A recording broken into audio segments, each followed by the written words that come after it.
All right, we'll start in about a minute's time and give room for other people to join us as well.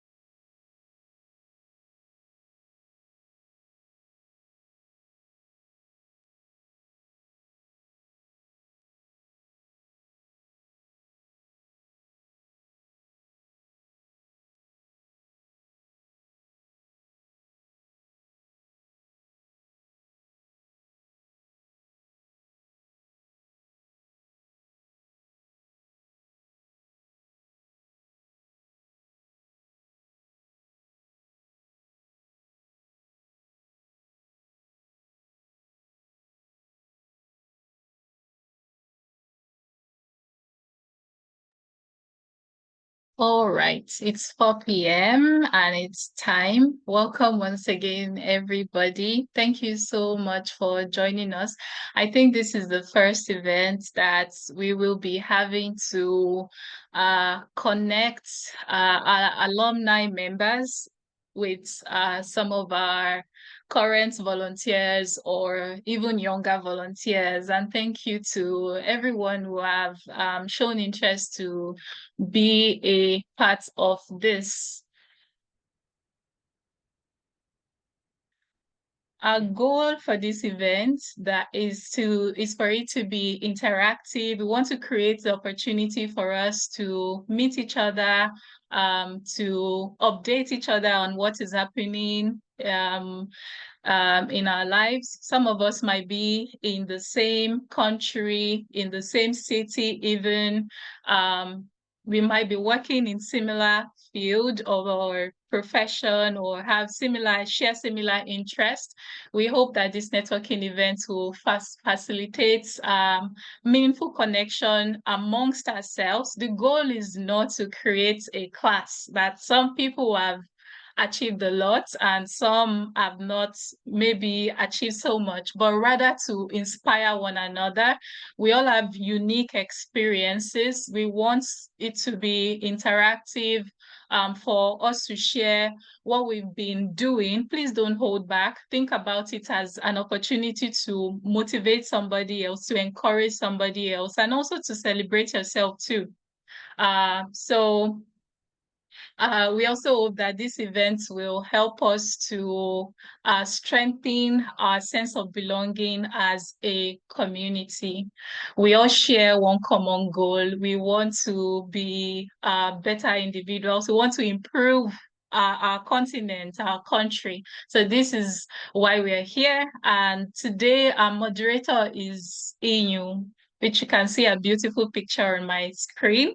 Inu, I'm also taking this opportunity to introduce Inu. She's a coordinator for Diaspora Network. So OAC, we are very proud to say we are doing better and better and better. So a lot of our members are moving on to greater things. We don't want to lose touch with you if you're currently working in Japan or you're in Sweden or you are in China, wherever in the world you are. We want to make sure that they can still find home despite where we are. So Inyo is our coordinator who is helping us with that.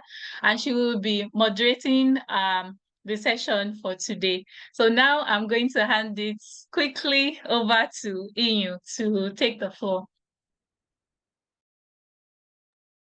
Hi, everybody. I mean, it's great to see so many people here that I probably would not see in maybe years or months. So, I mean, I'm happy that this event is going on. Like, I don't remember when last I saw Tomiwa. I don't remember when last I saw Mr. Muiwa and people, like many, many, many, many people. So I'm glad that this event is going on. So without wasting our time, I'll just say that briefly, this event is serving as like a bridge between, like Victoria said, between like new members or young members and people who have been with OAC for a couple of years. I remember joining OAC in 2017 or 2018, if I'm remembering clearly, and they have been stuck with me for that long.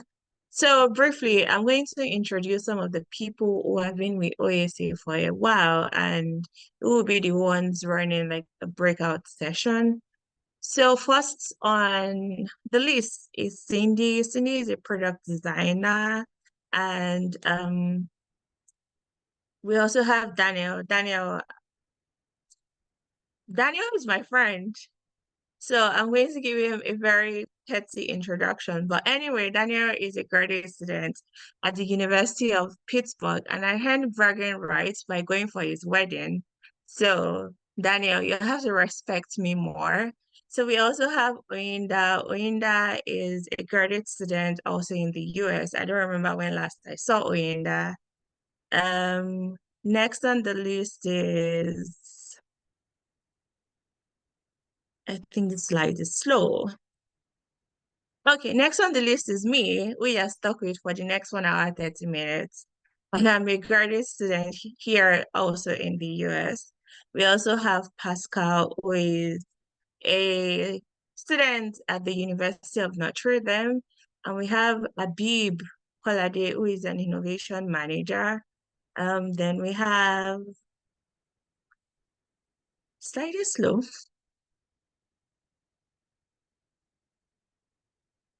Okay, we also have Toby Bamuyewa, who is an entrepreneur. We have Gift Agboro, who is head of operations where she works. We also have Tomiwa, who is also my friend, who I'm also going to be very petty about. But Tomiwa is a jack of many trades, but we'll just say he's a project manager for today. And we have next slide. Okay, we have Christiana, who is also a graduate student here in the US. We have Shegun as well, who is a graduate student in the US. We have Anoluapo Akin Bimila, who is head of programs at our workplace.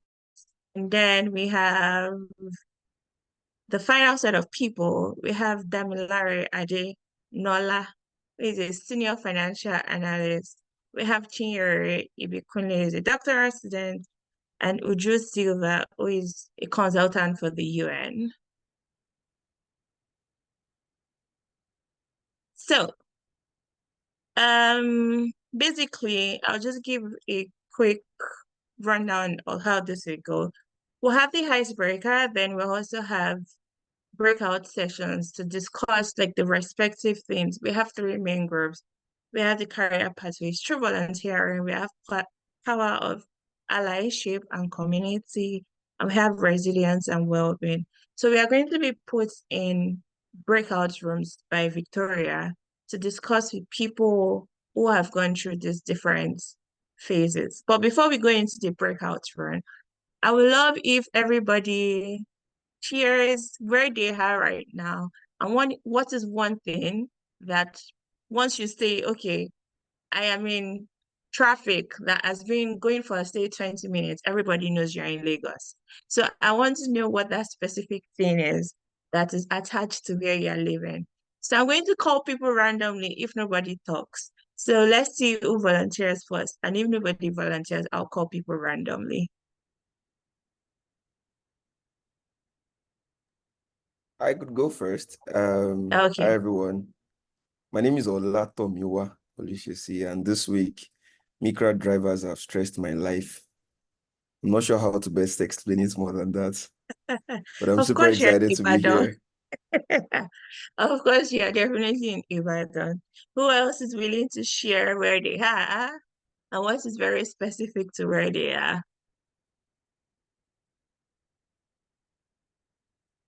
Daniel, please share where you are and what is specific to where you are. Hi, Inyo. Hi, everyone. So I'm in Pittsburgh, and the weather has been much better. It's been raining all the past few days, so I would say that specifically. The weather is kind of, it has like multiple personality disorder, so it's constantly changing. Yeah. Fair enough, fair enough. I think that's the same thing here. It's been raining all week and today is quite sunny. So that's Atinuke. Would you be able to share where you are and what's specific to where you are? Oh, what are they doing instead? The land with yellow buses. You're definitely in Lagos. So, Atinuke, can you speak, or you're somewhere you can talk? Sorry, Okay. I'm currently on another call. Just give me like 2 minutes if somebody can go before me. Thank you. Okay, no problem. So, Pascal, would you share where you are and what's specific to where you are?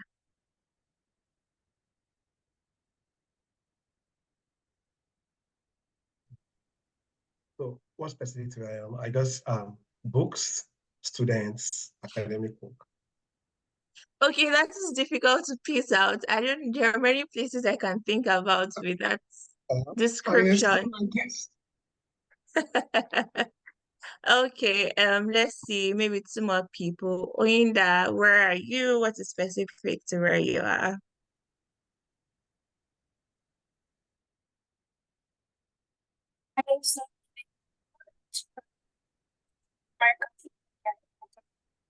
Is it just me? Oh, I can't hear Oyinda well. Right.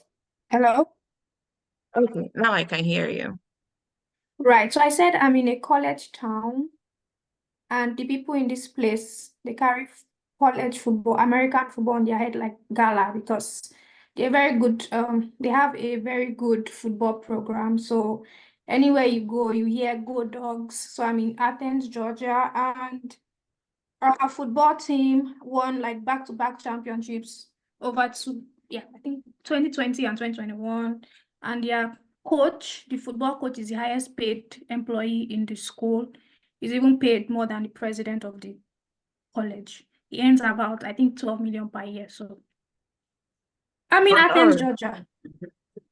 Interesting. Who else? Augustina, are you trying to talk? Okay, I'll call one more person. Cindy, where are you? Hi everyone. I'm in Sweden, and one thing that Sweden is famous for is the midnight sun. Let me turn on my video. It's a natural phenomenon that happens during the summer months. So during midnight, you can still see the sun. It's like bright during midnight. So, yep. Oh, interesting. So how do you sleep when the sun is out? You have to get like dark curtains. You can use what they call this eye cover to sleep. Yeah, that's what you have to do.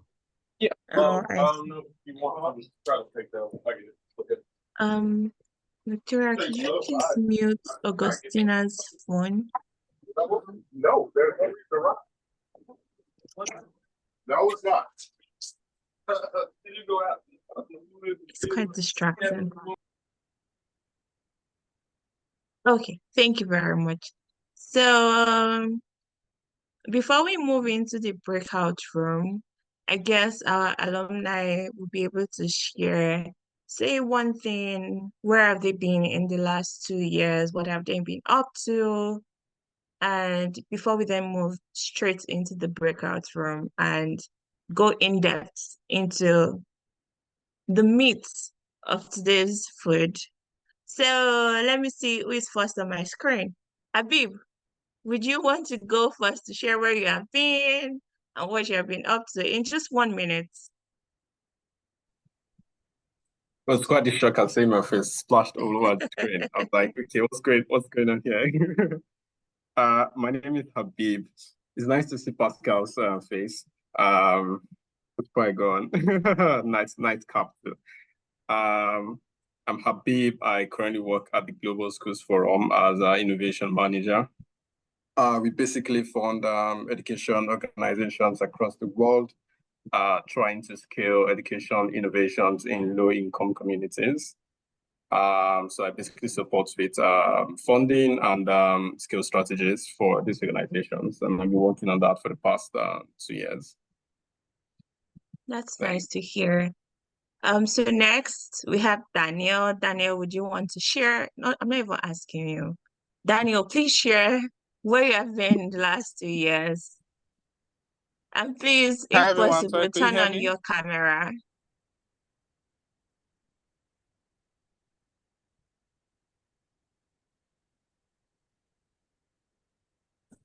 Hi, sorry, can you hear me? Yes. Okay, so I would say in the past few years, I was working in the industry on precision medicine therapies, and now I'm currently doing a doctoral study in infectious diseases, and I'm part of a group that looks at people who are infected with HIV and how we could use other therapies to lower the burden other than ART drugs. And so that's kind of my focus for now. That's nice to hear. So next we have Toby Bamuyewa. I don't know if Toby is here. Okay, maybe not. So next we have me. So the last 2 years, just like Daniel, I've been in graduate school working on basically the impact of the slave trade on the health and diet of West African populations and how that information can be useful to modern day studies. And because of OAC, I've been involved in a lot of outreach events here as well. So you'll hear more from me in the breakout room. Next we have is Damilare Adenola. Don't know if Damilare is here. Hi everyone. Hi. Yeah. Okay, I'm trying to see if I could turn on my camera. Okay, Okay. that's nice. Yeah. Hi everyone. In the Hi. last 2 years, actually, I've been doing a lot of things, and I think last year I finished my master's in finance and accounting. Yeah, with a distinction anyway. So, and after that, I was able to like get secure a role with my current company where I work with, and over the course of time, I've actually worked on different projects, and which has majorly revolved around basically mergers and acquisition. Yeah. Okay, thank you for sharing. So next we have Oyinda. Oyinda, where have you been? I know where you have been, but where have you been in the last 2 years? And what have you been up to? If you can turn on your camera, we'll appreciate it.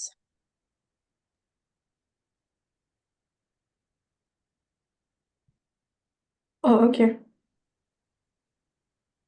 Yeah. Hi everyone. Oyindamola here, and over the past 2 years, I've been in the US. I'm currently a doctoral student at the University of Georgia, and training to be a geochemist, an environmental geochemist. So I'm studying geochemistry, and basically I'm working on environmental remediation, and my research studies how you can use plants to clean up the environment. So I'm doing a research on phytoremediation. So yeah. That's nice to hear. Next, we have Gift. Hi everyone, so good to see your faces. So in the past 2 years, what has been happening? I've been married, in quotes, got married last year. So on a personal side, but I've also been working with an amazing team called DFS Lab. We are a private equity and venture capital firm that invests in startups that are building the future of digital commerce in Africa. I've also been hosting book hangouts in different places that I explore per time, and also expressing my other interest in helping female entrepreneurs through my company called Women in Business Academy. So raising female entrepreneurs from colleges. So in the last years, that's what I've been up to. Thank you. That's nice to hear. So next we have Christiana. Hello, everyone. So I've been studying and teaching. So I'm studying communication and researching how we can use communication to bridge and foster understanding and collaboration among diverse stakeholders. And I also teach undergrad media writing, so nothing fun. So we have Pascal next. Yeah, thank you. So for me, in the past 2 years, I've been in transition, so to say. A year ago, I know by this time last year, I was working in Nigeria. Yeah, so, but then eventually, I moved and now I'm in school. So I'm back to studying currently here for my master's in of business administration. So I'm back to classes, studying, taking assignments and taking exams. And it's been good. It's been nice. I'm learning, I'm going, seeing new perspectives, seeing theoretical concepts, like just things I felt were just like mere concepts, seeing how they play and how they could be used in real life, and it's been a nice experience. So that's what I've been saying. Thank you. Thank you for sharing. Next, we have Cindy. I got married. I moved to Sweden. I quit my job. I started writing children's books. I just started anyway, so it's still in progress. And I'm starting my MSc in environmental sustainability studies in September. So I think that's it. That's nice to hear. Looks like there's the anointing of marriage here. That's good. Next we have Anuluakpo. I don't know if Anu is here. Okay, maybe not. And finally, we have the jack of all trades, Camila. It's funny that you keep calling me that, Hi, everyone. So the last 2 years, I've actually transitioned quite a bit. I worked with OAC full-time as a program specialist. But currently I work with Peace First, where I invest resources in the hands of young people in different parts of the world, as much as $1,000 to create change-making projects in their communities. I also do some work here in Nigeria at the intersection of education and economic mobility. But basically, that's it. Thank you. Thank you very much. So now we are going to go into the breakout session to hear more from our alumni or our old members to share how being in OAC helped them and how they have used skills that they got from OAC in their careers or in their life generally. So now we're going to go into breakout rooms. Victoria is going to put people in breakout rooms. So wait for that. And then we'll come back here to talk about things we learned, ask questions, and then we'll close for today.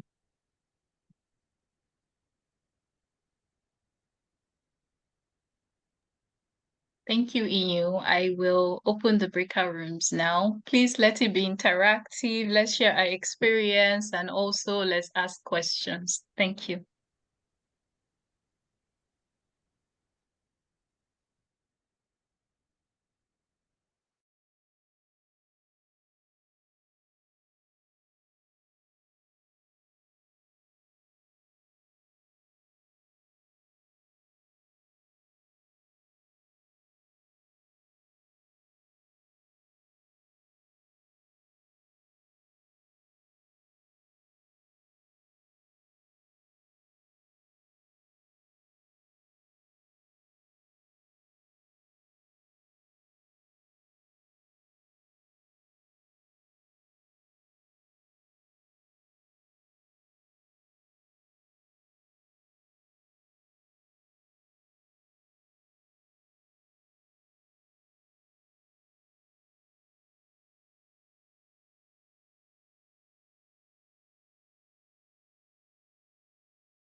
All right.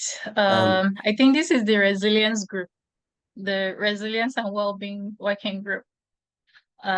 We have some guiding questions. I'm just going to read out the questions and our alumni can help us respond to them. So please give me a minute to pull up the PDF documents. Okay, the purpose of this breakout room is to have more intimate discussion, to make it meaningful, and to also get to know ourselves better. For this breakout room, we share how we've been able to, deal with being resilient. On LinkedIn, we always hear, I'm happy to announce, I'm happy to share that. And there are people who are feeling so alone, like, is it just me that is behind in life and everything? So we want to have real talk, real conversation about whether any of you have faced setback in life and how have you been able to take care of your well-being, protect your well-being, and what lessons do you have for other people? So there are some questions to help guide the discussion, and I'm just going to read out a couple of them. One is, how has your volunteering experience taught you to be resilient? Through volunteering, how has that taught you how to be a more resilient person? And also, what advice would you give to someone who is struggling to balance commitment and personal well-being? We can start with that. If anybody would like to get us started, please feel free to unmute your mic and share your experience.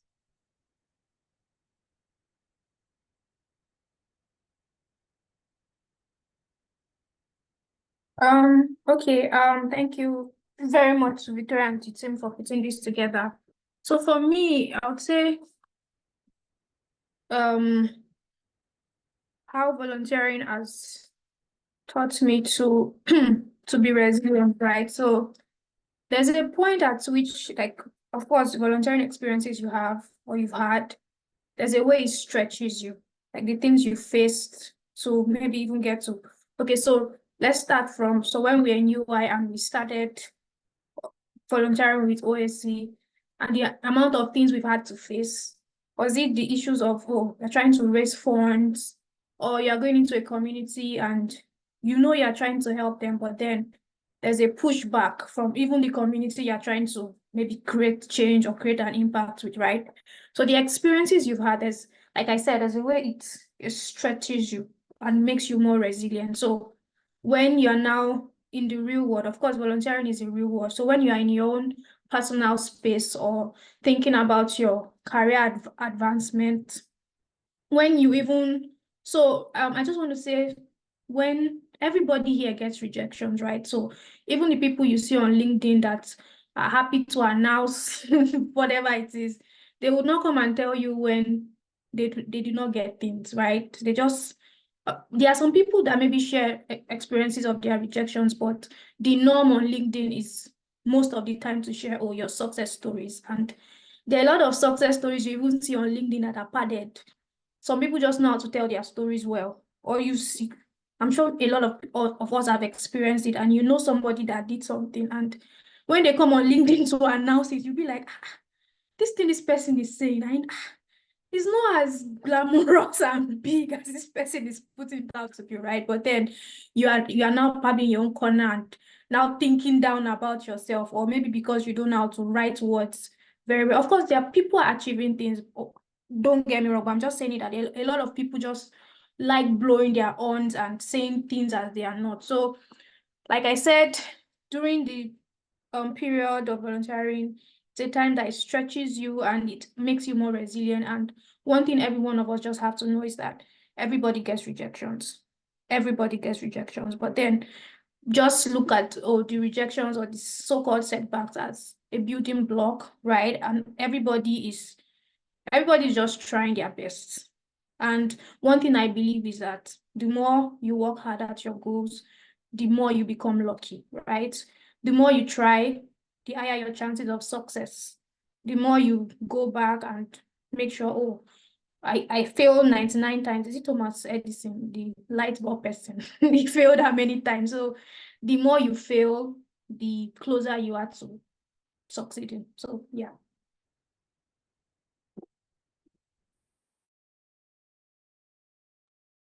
Thank you so much, Oinda. I really like what you said. The more you work harder, the more your chances of succeeding. But if we give up, we'll never know what's possible. Thank you for sharing that. Do we have any more insights? What's your personal experience on, Pascal, over to you. Yeah, so thank you. I'll just pick up Oinda, nice stuff you shared. I'll just pick up from where Oinda stopped. She said something I had in my notes that I was going to say, and that's how early on you don't know how some skills you are developing or some activities you are getting yourself into. You don't know how they will shape you and how they will help you like be a better person. And one of such is volunteering with OAC and even other endeavors we were part of back then. And when we were in school, in the university, you had to like prioritize between your academic work and then other aspects of life and extracurricular activities you felt could be beneficial to you. And I know working with OAC helped because back then, at least to an extent, we had to attend meetings. And sometimes I know I went on a couple of outreaches. I know there was a time I went to Aberdeen, there was a time I went outside UI and even within the school. And then in between that, you just have to like pick your priorities. You have to decide, okay, you know what, I'll do this between this particular time. I'll go for this event. Oh, do I have to leave this class or not? So like, I guess a key aspect of resilience is also like being able to prioritize, knowing what is important, knowing what should be focused on for long-term sustenance. And then I just believe that back then, doing all those things, joining OAC for activities, doing other things like volunteering for other activities, going out with OAC, like to a large extent, it helped me learn how to, create balance. It helped me learn how to prioritize, how to like know what is important at each point in time and how to like focus on it. So that's one key thing I believe I learned from volunteering.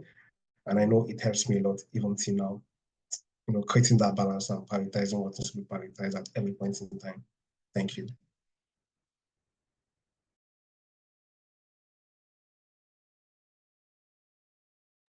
Thank you very much, Pascal. Cindy. Thank you, Victoria. I think I would like to talk about resilience from the angle of being flexible and adaptable. Because sometimes, just as Molinda said that we all face rejections, sometimes things will not just go the way you plan. We all have plans, some people even get to project, they tend to plan their own life. Okay, by 40, I should be this, I should be that. And there's your plan and there's life's plan. Sometimes it just doesn't work the way you want it to. But the whole idea of being resilient is you're able to like bounce back. Even if like whatever comes your way, you're able to be flexible, you're able to adapt to the current situation and know how to work with it. So I think one thing that volunteering has helped me with, honestly, was like relating with other people. I remember when we went to, was it Takwa Bay? Takwa Bay? Because naturally, me, I'm like an introvert. I really don't enjoy mingling with people. But when we went to Takwa Bay and when we got to the community, helping the kids and, working with other team members, it really, really helped me learn how to, what's the word I want to use now, like connect. And it's something that also helped me at my place of work. And even when I was applying to the university where I got my admission, we were asked to draft a CV and I had to put OAC because one thing about all these Western countries, they just do not want, it's not just work. Don't just work and kill yourself. They want to know that you have a life outside, work and studies and everything. So I think for me, resilience is about flexibility and being adaptable, that no matter what comes, no matter what happens, you're able to like bounce back. Like last year, I stopped my job, my product design work. And in Sweden is a place that is huge on networking. you have to know somebody that knows somebody. It's just set in stone. So you have to like go out, you have to meet people, you have to go for networking events. You can't just apply and send your CV, except the grace of God works for you. But you just have to know someone, because they are big on referrals. Someone has to refer you for a job. So I've lost my train of thoughts.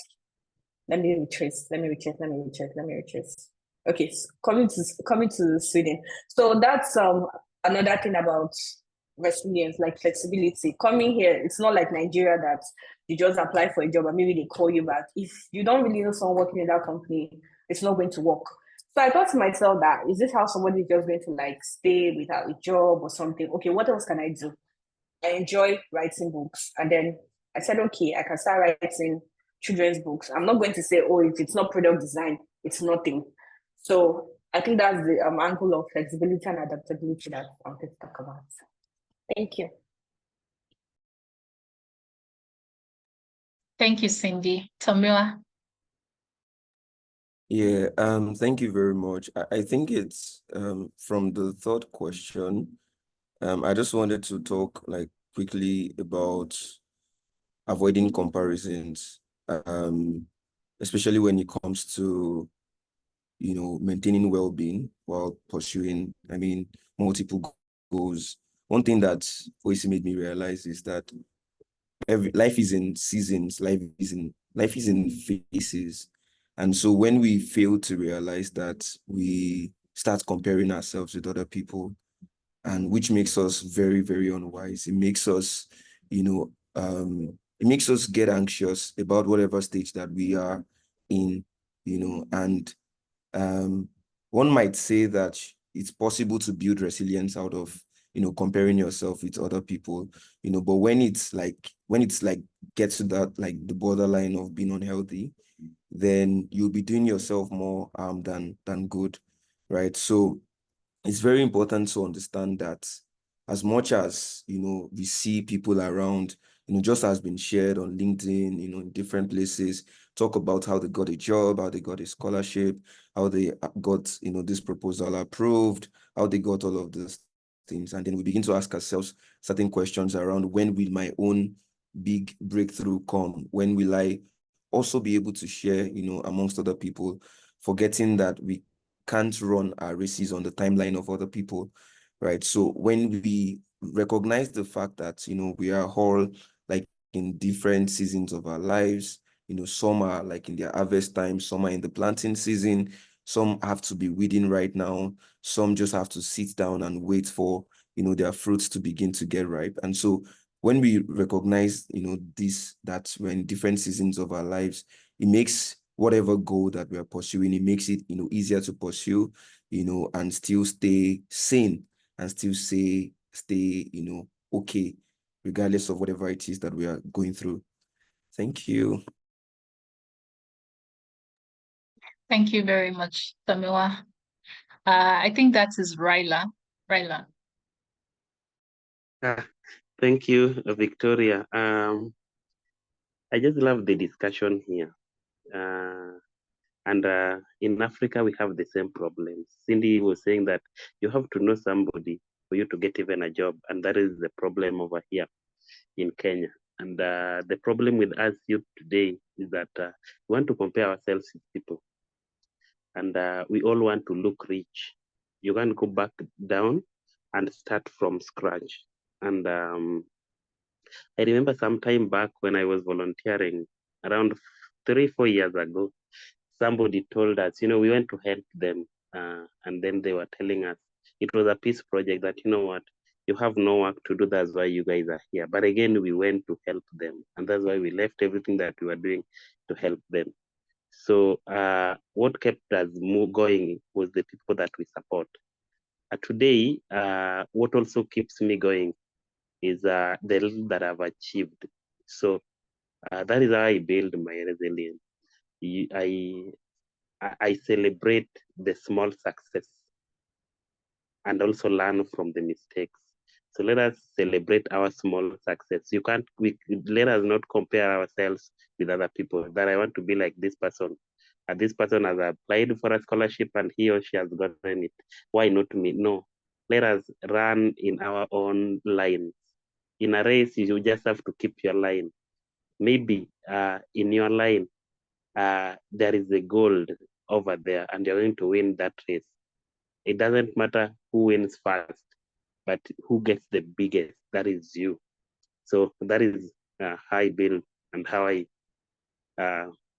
get to accept everything that I have and move as a person. Thank you. Thank you very much, Raila. Do we have other inputs? Any more tips to build on the conversation? Yes, Tamua. Yeah, I think I just want to like ask a question, from Pascal, from Cindy, from Oyinda, like or any other person, who, they've had to like move to a new place, whether it's a new country, it's a new city, within the same country. Like, how have you, been able to put yourselves together, right, and not lose it, like in that sense of the word, I know it was said like in bits and pieces while, they were all sharing, but I would like to know more specifically, how have you been able to put yourself together, in a new place where you probably do not know a lot of people and, still continue to work on all of your goals since you got there?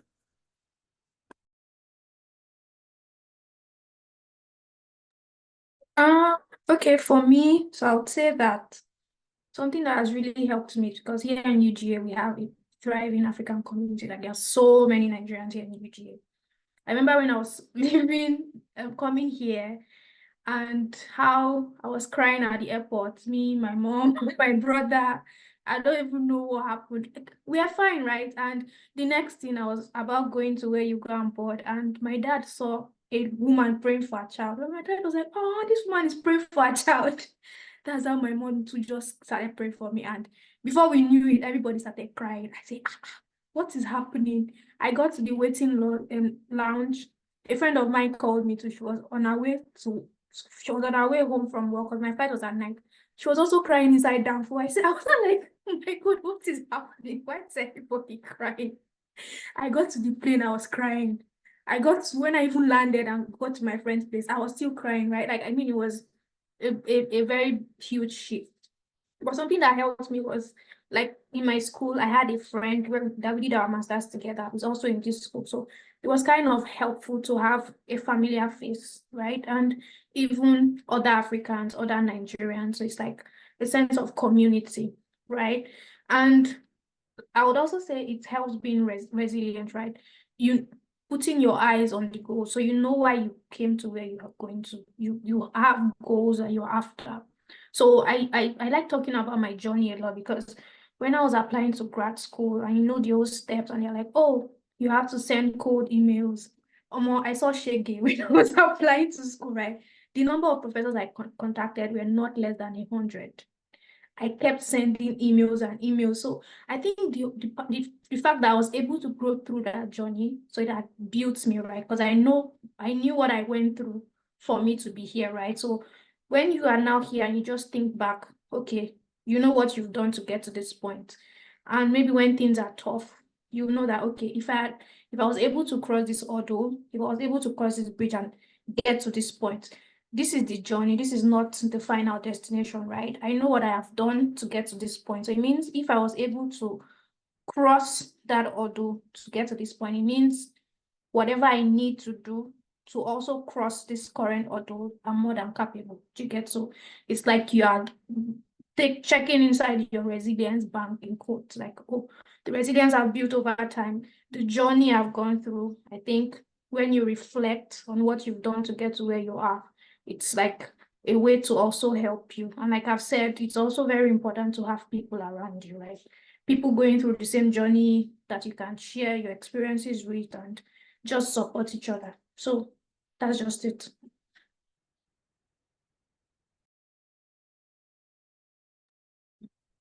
Thank you, Inda. Thank you so much. I think there's one last question here. It's about strategies for maintaining your well-being. It's so easy for people to say you need to don't give up. But if you're going through rejection, that can literally be so painful, or you're facing very tough financial situation. Some people just have like 5 different things they are going through at the same time, and somebody is there sharing a motivational message, don't give up, don't give up. So what are some strategies that you have to help you like not lose hope? Because resilience is about, kind of keeping your head above the water, right? What is one thing that helps you stay afloat, if anyone would like to share? And I see that Victor has his hand raised, so I'll give him the floor first.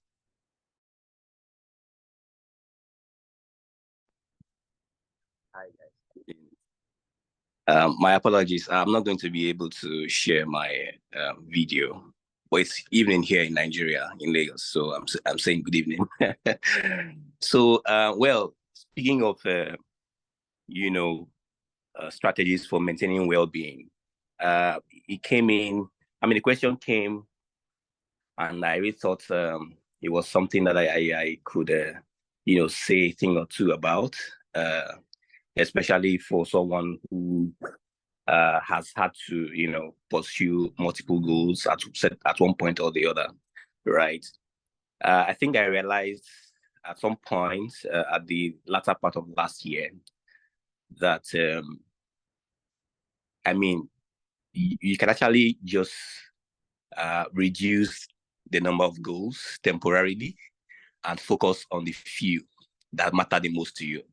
You know what they say about I don't know if we know the 80-20 principle developed by Pareto. It's a law of the vital few and trivial many, right? So where it says that you only need to focus on the 20% most important things in your list of whatever goals you have, that is guaranteed to give you 80% of the outcome you want to see, something like that. Yeah. So essentially, I think that drowning ourselves in a lot of goals can be quite mentally tasking, and it can be quite discouraging sometimes if we are not able to get the outcome that we want. So essentially, towards the end of last year, I found myself in a situation where I was pursuing a lot of things at the same time, trying to write a lot of exams, trying to do exceptionally well in some projects I was handling at work, trying to just juggle many things together. Especially when I think a lot of us also do this thing where we consider age, and we're like, oh, I'm like this old, and a lot of these things should have been achieved by now, or the latest in the next 1 or 2 years, some of these things should have been achieved. I also learned that I could, deprive myself of that feeling that tells me that I'm too old to do something, or I'm getting old and so I should be fast, I should be packing a lot of things together. So the whole point of this talk is to try to decongest our space, right? Decongest our head, decongest our table, all of those tasks that we have that right there that I want to do, all those goals, we can delay, right? Or defer them to a later time. There's no saying that you can still not achieve them at a later day. There's no late comer, right? Nobody holds you for being late, right? So I think you can defer and pick a few things that you can handle per time, do them, and then later you go on to those other things. So I think that's one critical thing that I have developed. So learn to defer, and learn to not allow your head to tell you that you're getting too old to achieve something. Those are the 2 basic things. Thanks, guys. Thank you, Victor. Do we have anybody else? We have about 4 minutes left.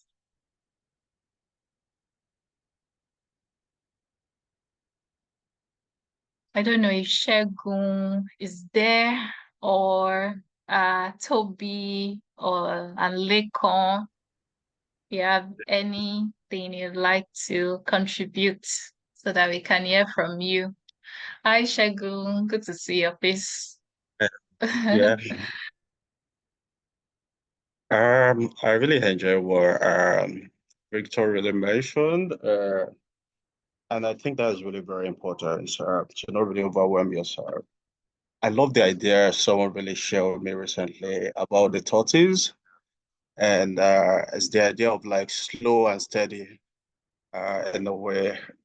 And sometimes we always really want to overwhelm ourselves because we've set like, this goal for ourselves that are so big and we thought really like, we don't have time to really achieve them.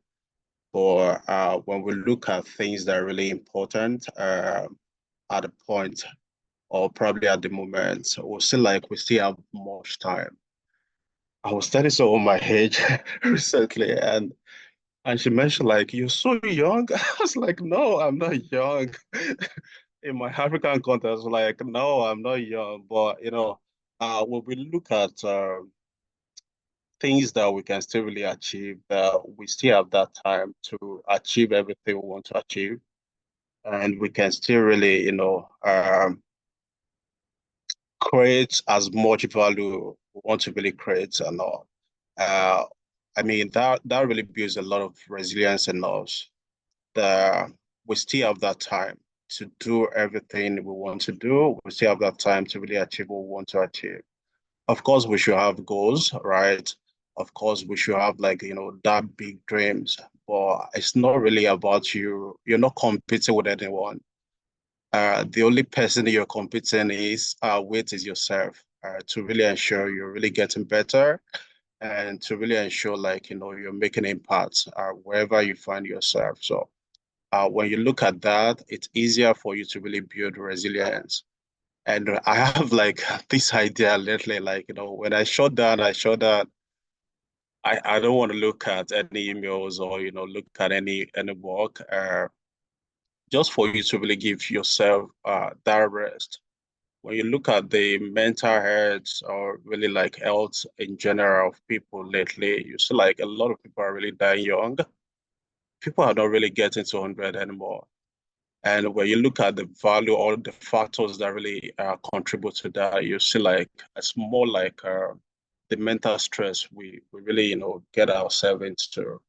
So I really love like the idea of like the tortoise, slow and steady. You have time to really achieve everything we want to achieve. And yeah, and another thing is, as much as you're really going through that phase of your life, find someone or find people that could help you, get there um, quicker, or people that could really add value. Because when you look at things in other people's perspective or in their lens, you realize like, there are a lot of things you can learn along the way. There's a lot of things that you can even really, things you felt you might not really achieve in 5 years. Someone can just really chip in and you achieve it in a month. So when you have like people that you can always really talk to, people that could help you and share that idea with you, I mean, you get there, in no time, or you prioritize your mental health, prioritize really like um, prioritize yourself and give yourself time. Not like everything you want to achieve, everything you want to be, you still have time for it. People really achieve things in their 60s, in their 70s. And I think, we're youths, we can still really do it. Thank you. Thank you very much, Shegun. Thank you, everyone. I think we've come to the end of the breakout room discussion, but I hope that the conversation will continue and we can organize something like this again, because this little time we've had is so, so, so amazing. Thank you so much for your wealth of wisdom, knowledge, and experience. So we'll bring everybody together so that we can debrief and maybe close the session in a few minutes. Thank you.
So wait for everybody to get back from the breakout room.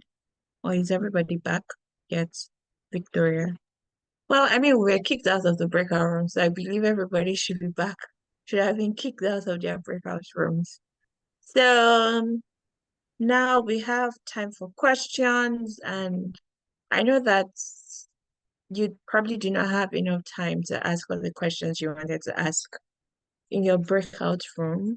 So I'm going to open the floor now for anybody who has questions, or if there's any alumni who thinks that there's something that they wanted to share that they couldn't share that would be of benefit to everybody. Please, please, please, please say it now. Say it now or forever hold your peace. I'm kidding, but talk now. Okay, Victoria. Yes, I have a question.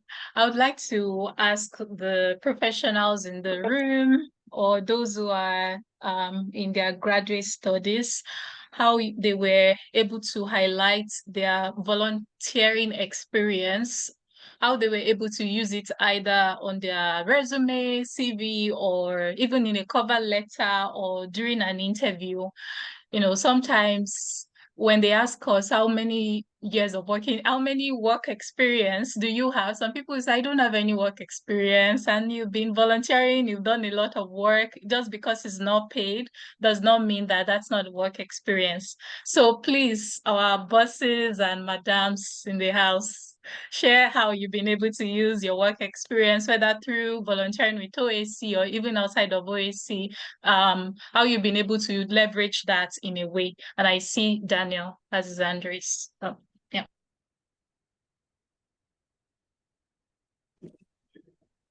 Hi, Victoria. Hi, everyone. Yeah.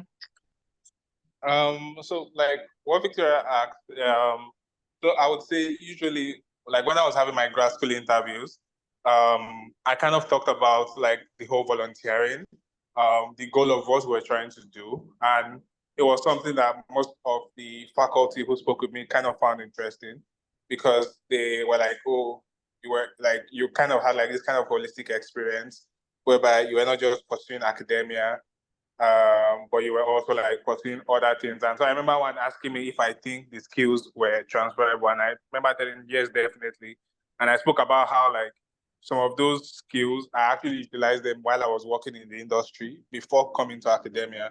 And definitely most things that are transferable from the industry, you could transfer them to academia. And I spoke about how like OAC was the first place, right? Where even before I got to the industry, I got to learn about the importance of like excellence, right? Because yes, in the industry, if you make mistakes, right, you might not get like a second chance. You might get kicked out or mistakes, but OAC allowed us to learn without the pressures of that, but also allowed us to learn with the vision that this is what we could do if you put in your time, if you put in your skill, if you're ready to learn and ready to grow. So I think just that thing of OAC is like giving us the background to like utilize skills, to look at things, and most importantly, like sustainable things. So if I was to leave, would this excellence or this level of excellence or this level of ideas that we are utilizing, will it still be continued? That's something that definitely we know as researchers, we also have to look at that how long can we sustain this when it's then deployed. So I think OAC helps with that idea of sustainability across every effort that we're doing. Thank you, Daniel. We have Faith whose hand is raised. Yes, good morning from my end. I want to talk about this because I feel like it's my own experience personally.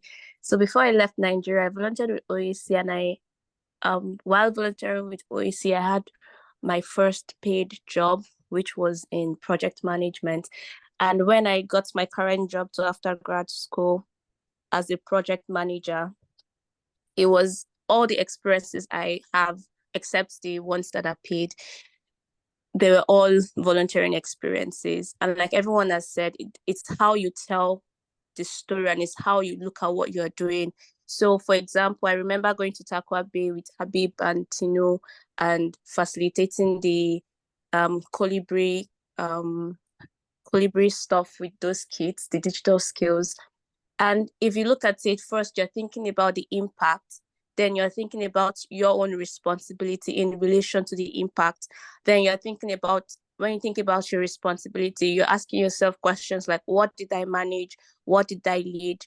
How did I do this? What did I learn? So that way you're able to put context to what you did. And that way you're able to tell the holistic, tell the holistic story of what you did, how you did it, what skills you learned, what skills you knew before but you developed in the process, and how you're bringing those skills to the organization where you're working. And I tell you one thing I learned just working in OAC and generally non-profit is, aside for profits, where if you've been in for profit for a long time, and thankfully when I worked in Nigeria, the only paid experience was in a project management firm where we were managing projects for international development organizations, very similar to what OAC is doing. So it forces you to think outside the box. In facilitating, for example, you're not thinking the regular PowerPoint, you're telling a story. And that was all I did. Recently at my workplace, I was told to, and another thing is also volunteering with OAC or in a non-profit is it gives you the ability to take on initiatives, to challenge yourself. If you've never done something before, you do it for the first time and you're not afraid, because it's like Daniel said, it's a forgiving space that allows you to try new things, right? So at this current job where I'm in, there was something that, was there and no one was going to, everyone was just talking about the problem. So I took it on. Then my manager told me to present before the directors. And then because I wasn't used to the typical PowerPoint presentation, I feel like for development spaces, you're trying to tell a story and you're essentially trying to get people to buy into why this is important and why we need to take action. So I used that same method of telling a story to present the problem. And everyone was like, oh my God, this is so amazing. Wow, this is how everyone should present. Because it was then telling a story, and then it wasn't, now you're not just telling, but you are showing, and then you're telling them why they should care about this. So in what I'm just trying to say in essence is, I feel like it depends on how you're looking at your experience. If you're not sure how to tell the story, I remember there was a time we had this session at OAC and Victoria talked about how she would second guess herself and ask her friends to write up the resume for the role, I think. Tell her friends to tell her if she did it or not. Because sometimes when you're thinking about it yourself, you'll be like, oh no, I didn't do that. But sometimes it's good to run it by your friends that saw you when you did it, and they would also help you to put context in the case that you're doubting yourself. So overall, one thing I feel like is yeah, for me, paid experiences can put me in a box where I'm only thinking I need to get my box and leave.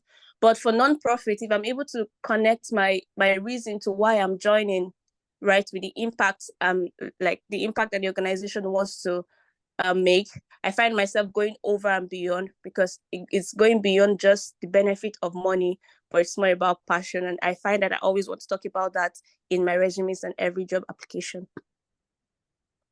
I think Abib should go next because I know he has to leave soon. Thank you, Yolo. Sorry. Okay. I want to say thank you so much for the person who has just talked. That was really incredible. I'm sorry for cutting you off, but that was really incredible and insightful. Thank you.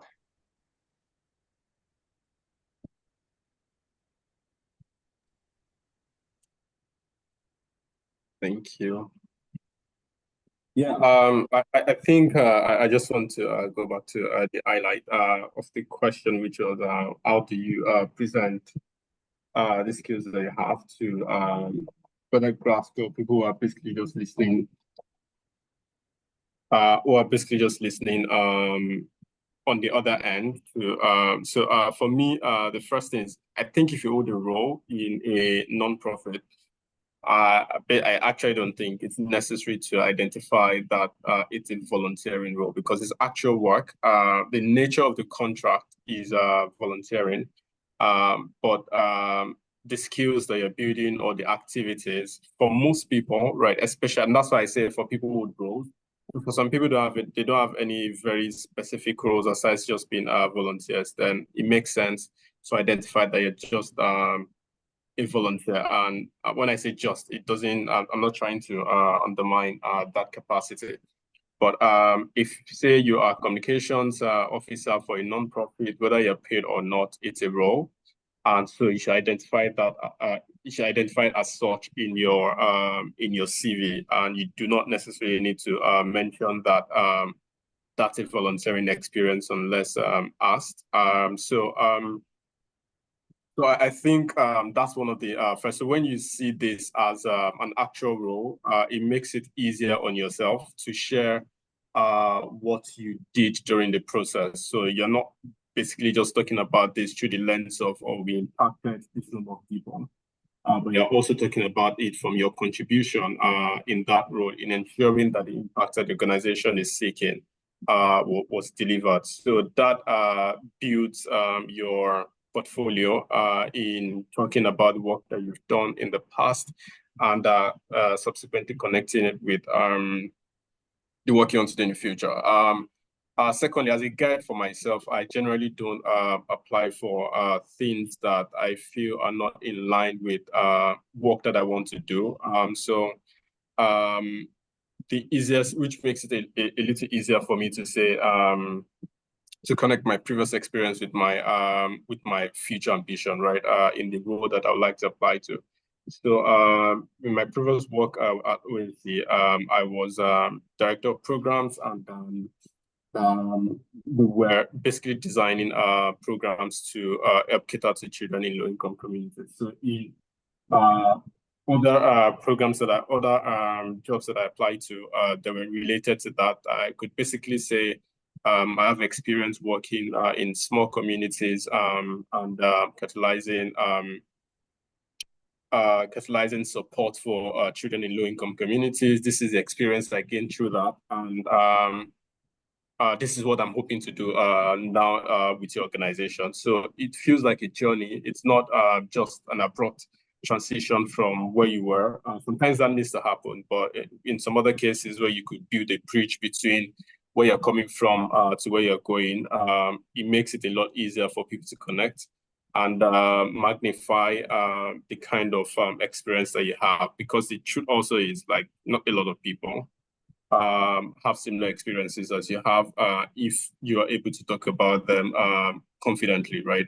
So yeah, building that connection between the skills that you built in the past or the role that you had in the past with a future role or the role that you're currently applying to is usually really instrumental, so that when you get into that interview room and people ask you about your previous experience, you can easily connect it with the work that you're just about to do, and it just connects and it makes a lot of sense, and nobody's asking you how much you were paid on that job.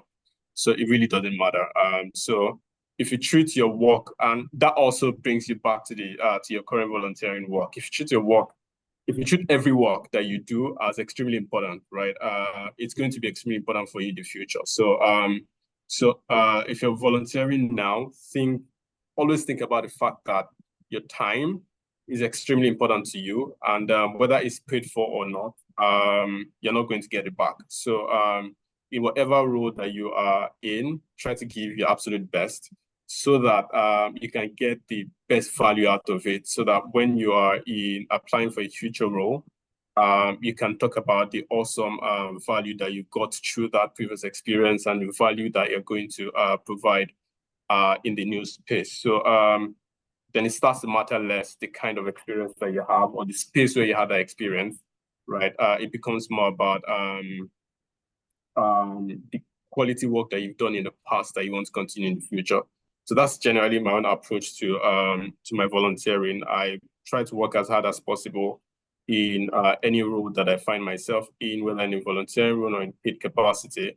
And that always speaks when you're talking about your work in the future, because you can then reliably talk about all the great things that you did.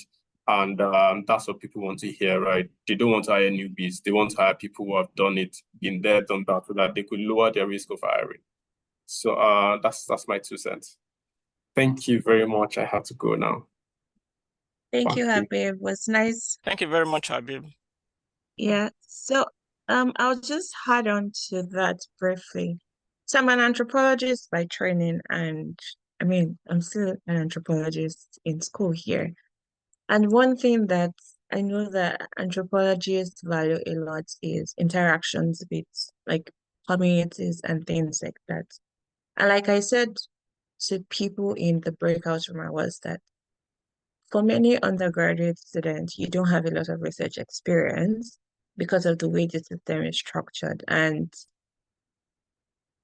there's nothing you can do about it. That's just the honest truth. But I remember when I was applying for graduate school and my volunteering experience was something that my current advisor really highlighted, even more than I did.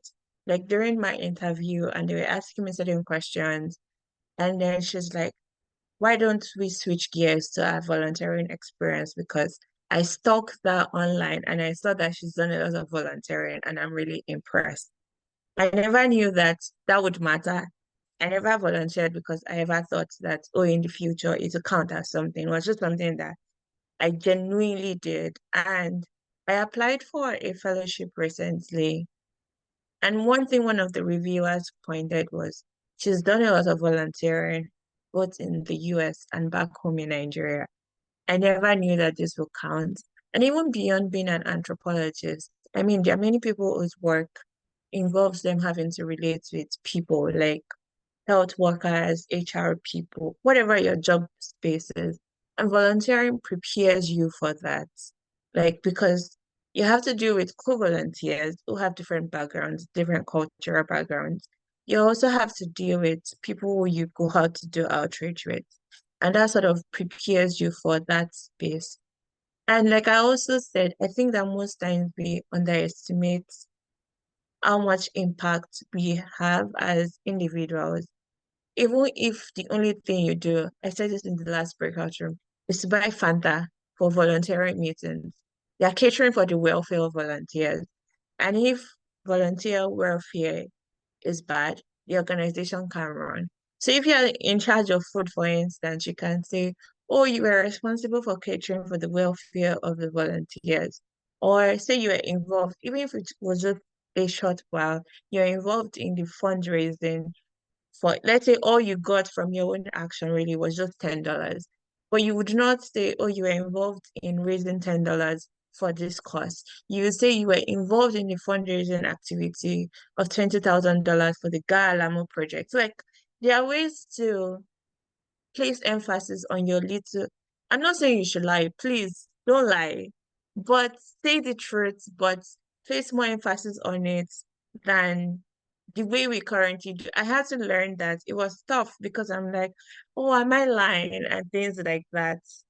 But to be honest, you're not lying because the little thing you're doing is contributing to the overall vision and goals of the organization. So thank you. That's all I have to say. So does anybody have any question or any other thing they want to contribute to? Damn, Larry, you're in my face. I don't know why. So it looks like I'm going to call you to talk. You're muted. Hello? Yeah. Okay, now I can hear you. Okay, I think for me, I've always like what Habib said. I mean, it's about the actual thing you did.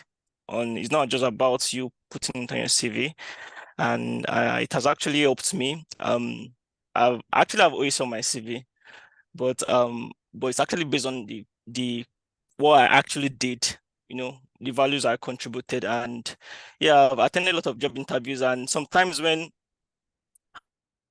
I had a job, I was on a like a career break. I mean, I was able to fit in my OAC role into that particular space to make it look like if I was actually working. So it actually helped me, helped me in the long run. So if you don't just say that this guy is just not doing anything while on career break and other things like that. And yeah, so for me, I think it has putting OAC on my CV, I contributions and all. It's something I'm actually grateful for. Yeah. Thank you very much. Any other person who wants to ask a question or like make further contributions, please raise your hands. Don't be quiet.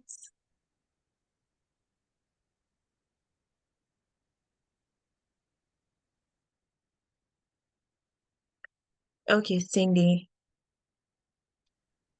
I think for me, I've listened to like everyone, and I just felt I should say my own because after school, I have a BSc in geography, and after school, I did not do anything related to geography. I worked in customer service, and then I moved to tech as a product designer. So when I applied for my course, it's environmental sustainability studies. I applied to that course because Sweden is very big on sustainability. They're all about recycling, reuse, and all those things. So when I was asked to draft a CV to talk about my experience, professional, personal, and everything. And I was thinking to myself that I do not have any experience in geography. So what do I tell these people? Am I going to tell them what's the correlation between customer service and sustainability science? Like there's no link. So just as you said, I made noise about OAC in my CV. I talked about because what OAC is about, quality education, is one of the sustainability development goals. I talked about that. I talked about peace and justice. I think that's maybe goal 16, I'm not sure. But I made noise about it in my CV. I put it under my extracurricular activity. I talked about the skills I've learned, like teamwork and collaboration and everything. And I kind of think it gave my CV weight because I was loud about that and I was a bit quiet about my professional experience because I just kind of figured that I really do not have anything in that area that is a correlation with our sustainability studies. But having that experience with like OAC and being in relation to one of the SD goals, it really helped me. So I think that's like my own experience.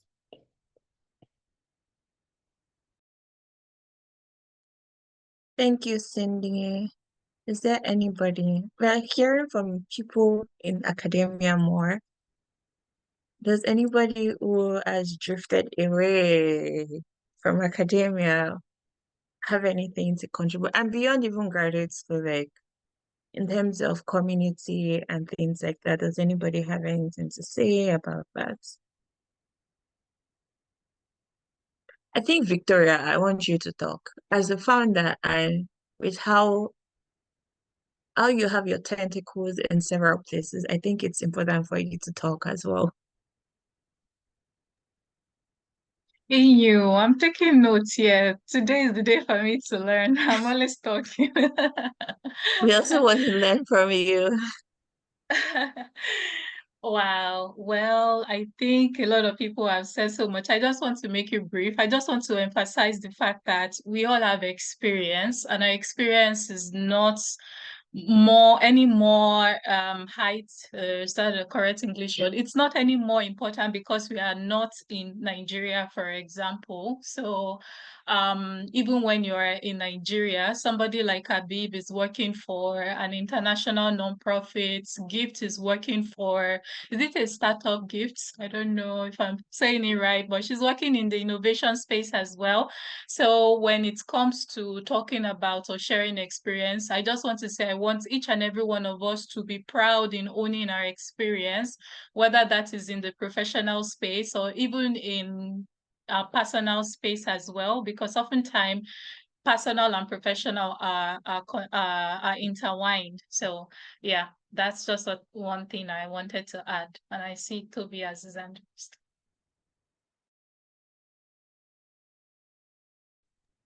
Thank you, Victoria. Toby, you can speak now. Oh, guys, can you hear me? Yes. Noisy here. Yes. I'm on the band C power spectrum in Nigeria, so we do not have electricity that much. I don't know if you're following the whole distribution situation. So that's one of the reasons we wait to the session. How are you all doing?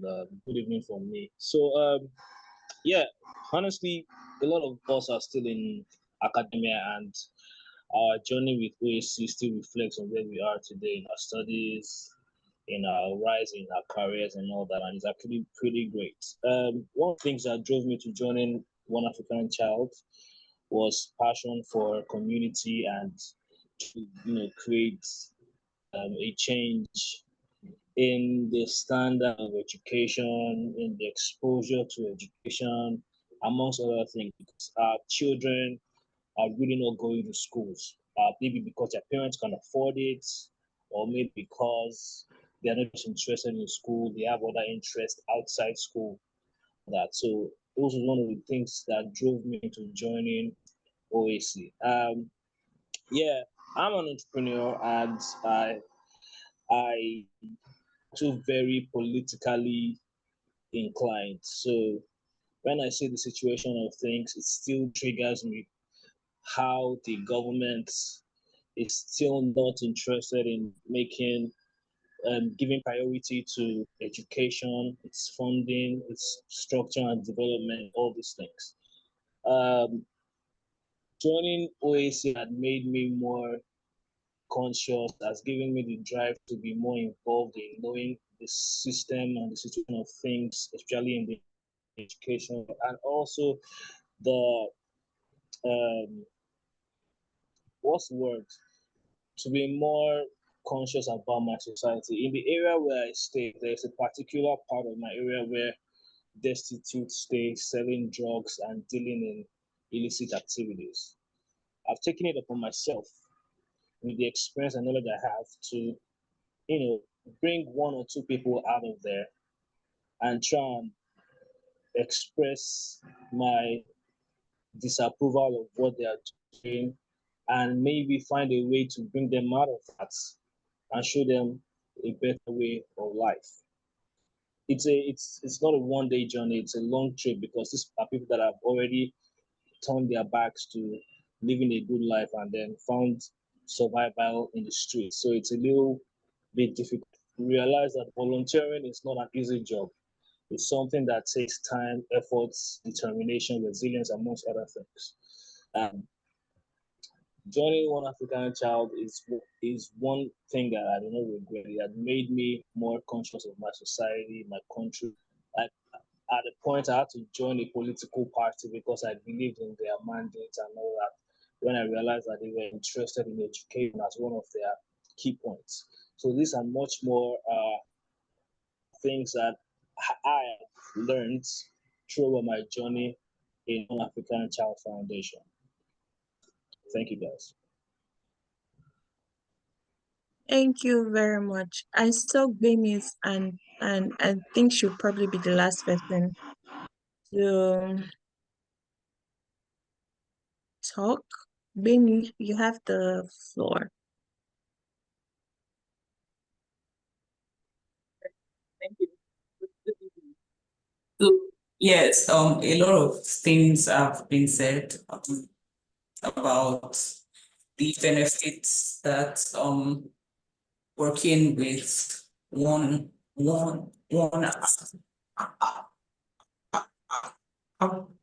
African child has brought. So yeah, so apart from the academia, there are many skills that are transferable. So for me, it helped me get out of my comfort zone. So like it's also helped me like it's also opened my eyes to a lot of issues. So I actually knew that people were suffering and people were not as privileged as I was, but it actually like made it more real for me. Then it gives me a community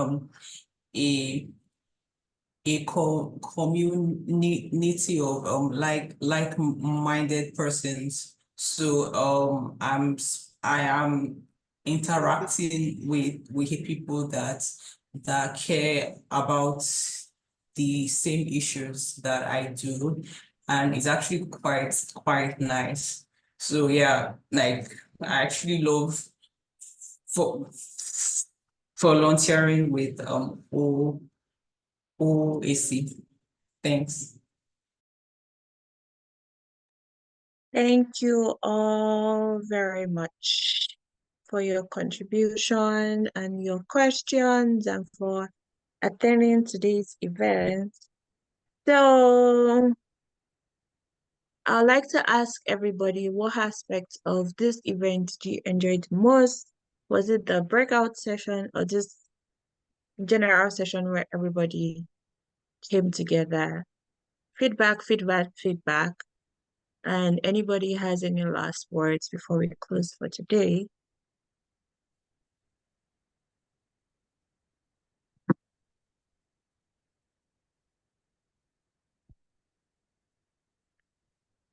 City Cats, do you want to say something? I saw you just unmuted.